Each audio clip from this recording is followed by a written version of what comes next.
Download the BCSN Plus app today. Local sports all the time. Visit bcsnnation.com for details. Discounts may apply. If you're like me, you can't carry a tune, but if you're Travis Pinnell, band director at Springfield, tunes are your business. How are you tonight? Great. It's great to be here. Thanks for having me. So when did you know that music was going to be a part of the rest of your life? It may seem like a weird answer, but I knew in middle school, I had a wonderful middle school band director, Sal Pinelli, who my first year in middle school band, I was like, I want to do this forever if I can. And so that kind of started me on the path. I walked into high school to my high school band director saying, I want to be a band director, and he made sure that by the time I graduated, I was prepared to move on to the next level. What was your first instrument that you ever picked up? I actually started on clarinet, found my mom's old clarinet up in the closet somewhere, and pulled it out and said, sure, let's try this out. And so I did that for a couple years. Then in middle school, I decided to actually switch instruments to the French horn.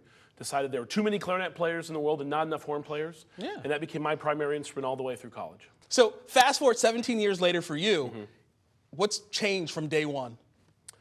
Yeah, I mean, obviously, you know, times are different. You know, when I walked into Springfield High School in the fall of 2008, you know, it was a different place, a different world, of course.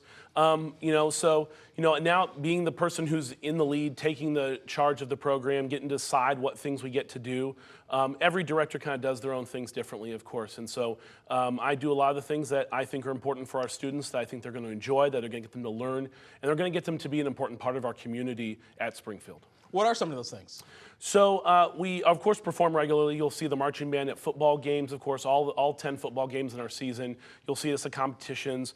We get called all the time to do community events, whether it's, we played at the Chick-fil-A, we played the Chick-fil-A opening, the Raising Cane's opening, the Kroger reopening, Walmart. We've, you know, been to tree lightings and all sorts of other things in our community. We also have our concert bands, which perform indoors in the winter and the spring. We have our pep band.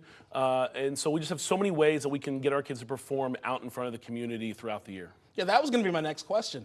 Bands are so front and center during the fall and winter with basketball games and football games. During the spring, what's the spring look like for bands? Yeah, so we move into our indoor, our concert band season. So we are performing, you know, in auditoriums or indoor venues, working on music for a little bit longer period of time, knowing that we're going to have kind of one big chance to perform what we do. Whereas, you know, football, we're out there every week repeatedly. So we typically do a little bit more music-wise than we normally do, maybe on a football field, because we have more time to prep it.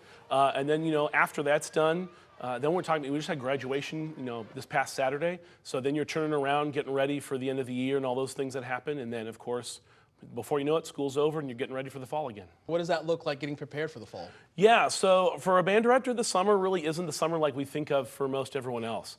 We actually have a local festival, of course, the Holland Strawberry Festival, that takes place that we need to get ready a parade for in a couple of weeks on Father's Day.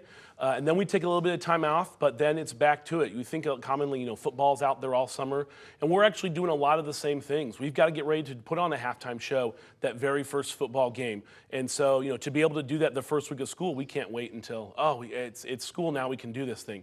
So we're out there practicing, like for us in June, and then band camp in July and all the way through August to make sure we're ready for the season. Well, we can't wait to see it coming this fall at a football field near you. Thanks so much, Travis, for coming in tonight. Great. It's a pleasure to be here. Thank you.